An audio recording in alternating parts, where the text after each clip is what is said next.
Assalamualaikum warahmatullahi wabarakatuh. Kembali lagi channel saya Adelia V. Di sini nanti saya akan membahas tentang beberapa soal mengenai materi-materi yang sudah pernah saya pelajari di minggu-minggu kemarin, minggu lalu.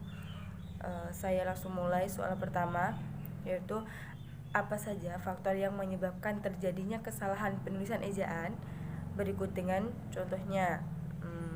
Faktor yang mempengaruhi atau faktor yang menyebabkan terjadinya kesalahan dalam penulisan ejaan antara lain kurangnya latihan menulis membuat seseorang atau masyarakat tidak terbiasa menulis dengan baik dan benar menurut aturan dan bahasa. Yang kedua, kurangnya membaca menyebabkan terjadinya kesalahan berbahasa, padahal kemampuan menulis berkaitan erat dengan kemampuan membaca. Terus kurangnya pemahaman kaidah penulisan bahasa Indonesia menyebabkan kesalahan pada bidang kebahasaan paragraf, kalimat, pilihan kata, dan ejaan, terutama pada penggunaan ejaan yang paling banyak ditemukan kesalahan, yaitu contohnya penulisan kata sambel. Sambel itu berarti tidak baku, yang benar itu sambal, bukan pakai e tapi pakai a. Terus ada lagi kata tembel itu biasanya kan di jalan-jalan tembel ban gitu, itu salah. Yang benar itu tambal, pakai a bukan pakai e, huruf e gitu. Ada lagi kata apotik. Ini yang sering dijumpai itu kata apotik, penulisan ejaannya itu apotik. Yang benar itu apotek pakai e bukan pakai i gitu ya. Yang kedua itu langkah, bagaimana langkah membedakan mengutip atau kutipan langsung dan tidak langsung. Ini langkah buat membuat kutipan langsung, yaitu pertama, memberi jarak selebar 2,5 spasi antara teks asli dengan teks kutipan. Cara ini dilakukan bila kutipan yang diambil berjumlah 4 baris atau lebih. Teks kutipan mesti berada di bawah teks asli yang kita tulis sendiri. Kutipan boleh ditulis dengan menggunakan tanda petik ataupun tidak selain itu. Selain itu, di dalam teks asli kita mesti menuliskan format nama penulis, yaitu yang di dalamnya terdapat tahun terbit, halaman buku. Langkah kedua yaitu menyatukan teks asli dengan teks kutipan.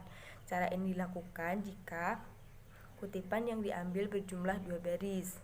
Seperti halnya cara sebelumnya, nama penulis yang dikutip, tanggal, dan halaman buku yang dikutip mesti dicantumkan sebelum kutipan. Langkah ketiga yaitu menghilangkan beberapa bagian kutipan dengan menggunakan 3 tanda titik. Cara ini dilakukan bila kutipan yang kita ambil hanyalah beberapa bagian kutipan saja. 3 tanda titik mana yang dihilangkan? 3 tanda titik tersebut dapat dipakai di awal kutipan, tengah-tengah maupun akhir kutipan, tergantung bagaimana kutipan mana yang dihilangkan, seperti itu. Dan ini ada lagi langkah yaitu menggunakan tanda titik 1 baris penuh. Cara ini dipakai jika kutipan yang seharusnya 2 baris, maka kita kutip 1 baris saja. Adapun baris yang tidak dikutip diganti dengan tanda titik-titik yang panjang untuk memenuhi baris yang kosong tersebut. Dan ini langkah yang terakhir dalam kutipan langsung, itu adalah menyisipkan kurawal atau tanda sisik. Tanda kurawal dipakai jika penulis ingin menambahkan keterangan pada kutipan yang dipakai, sedangkan tanda sik dipakai jika ada bagian kutipan yang salah, entah itu salah secara makna maupun secara penulisan. Itu tadi beberapa langkah mengenai cara atau langkah-langkah mengutip kutipan langsung gitu. Dan ini adalah langkah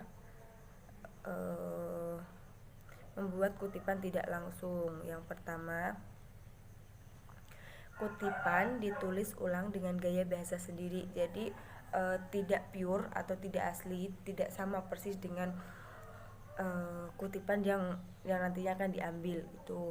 Terus yang kedua itu diakhiri dengan nomor kutipan dan tidak menggunakan tanda petik. Sudah dijelaskan bahwa kutipan tidak langsung tidak perlu menggunakan tanda petik di dalam kutipannya.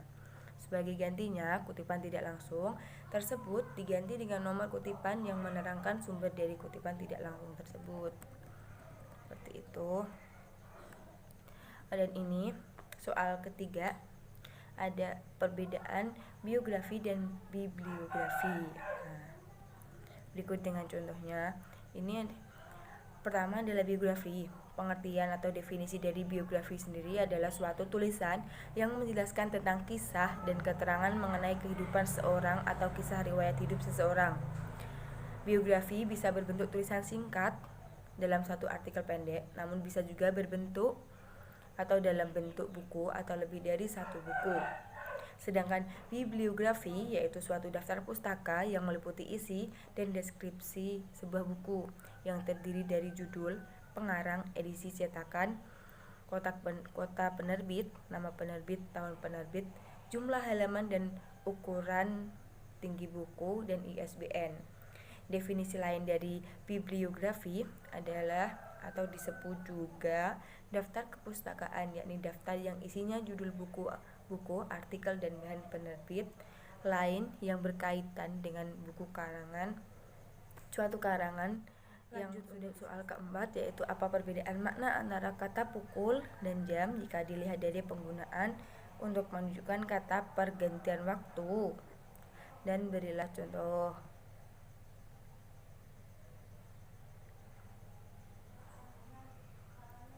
Yaitu kata pukul itu termasuk homonim diksi yang memiliki kesamaan tulisan, cara baca namun arti yang berbeda. Sedangkan pukul bisa berarti gerakan menghentam suatu objek, bisa juga berarti kata penunjuk waktu dalam penggunaannya sebagai penunjuk waktu. Kata pukul ini sering digantikan oleh kata jam, padahal jika dilihat dari fungsinya, kata jam lebih menunjukkan pada keterangan durasi atau lamanya sebuah aktivitas atau momen. Contoh perbedaan penggunaannya sebagai berikut, yaitu mengenai kata pukul. Contohnya, saya bangun tidur pukul 05.00 pagi. Kata pukul menunjukkan waktu terjadinya peristiwa itu. Terus contoh dari kata jam yaitu saya rata-rata menghabiskan waktu untuk tidur selama 8 jam per hari. Di dalam kalimat ini, kata jam menunjukkan durasi atau lamanya sebuah aktivitas. Tuh.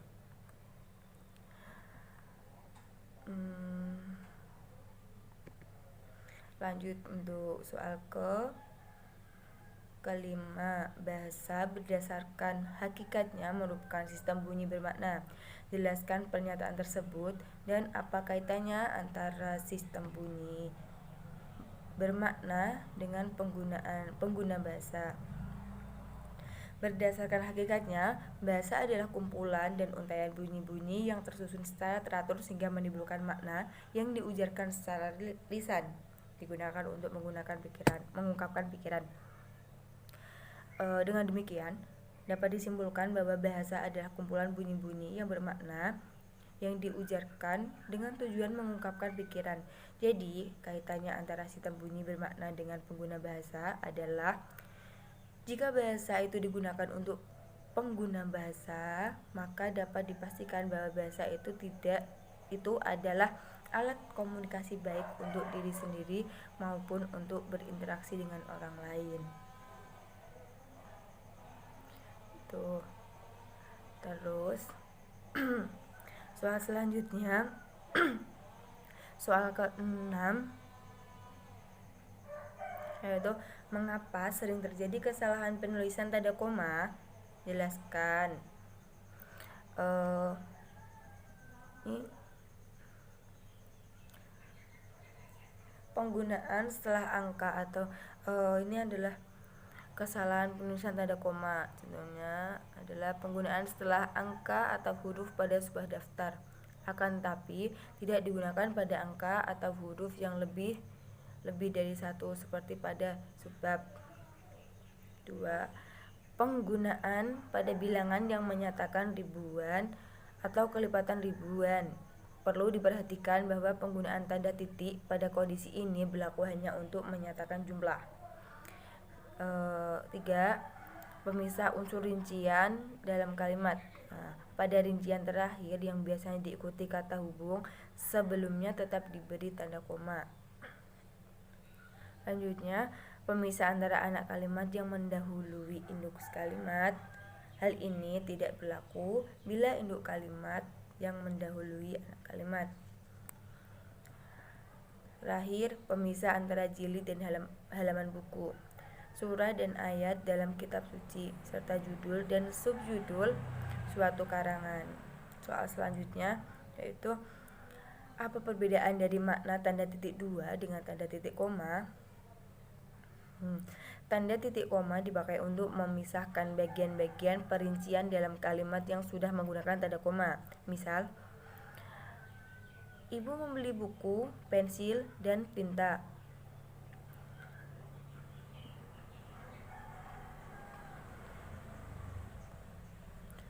Baju, celana, dan kaos.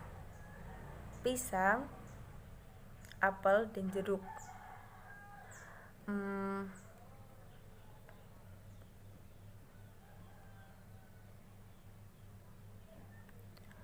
Contoh lain itu seperti pemilihan ketua, koma, sekretaris, koma, dan bendahara. Contoh kedua ada penyusunan anggaran dasar, koma, anggaran rumah tangga, koma, dan program kerja. Dan ketiga adalah pendataan anggota, koma, dokumentasi, koma, dan aset organisasi. Itulah contoh yang benar, sedangkan atau penggunaan tanda titik tanda koma yang benar. Sedangkan tanda titik dua dipakai pada akhir suatu pernyataan lengkap yang diikuti pemerincian atau penjelasan. Misalnya, mereka memerlukan perabotan rumah tangga. Ini baru dikasih tanda titik dua.